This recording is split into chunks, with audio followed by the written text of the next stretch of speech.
name is Gwen, I'm the creator of this channel. Welcome!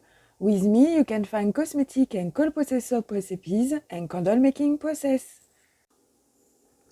Today I'm making a shampoo bar recipe for dry hair with dandruff, based on Shea, Nigella, Marshmallow and Neutral Henna. I already put in a bowl water, my combination of surfactant and mango butter ready to go to the bain-marie.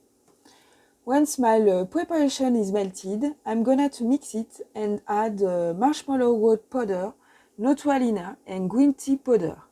I'll mix again and add black seed oil, Provitamin B5 and fragrance oil. I'll mix one last time, then pour into my mold. As always, I use my favorite combination of surfactant. It dozen each and leather enough to suit people around me who are used to commercial shampoos.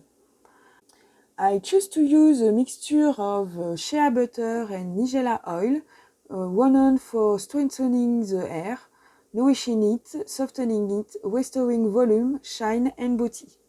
Marshmallow powder helps with detangling. Neutral Henna strengthens the hair fiber and gives hold to the hair. Green tea powder tones the scalp, and Provitamin B5 repairs and strengthens the hair from tip to out, without greasing or weighting it down. I liked you with the video. You can find my recipe and links in the description box. If you want to see similar recipe, you can find what you're looking for in my previous videos. I hope you enjoyed this one. You can find me here on Instagram, Facebook and TikTok if you have any question for me. Have a great day. See you soon. Bye.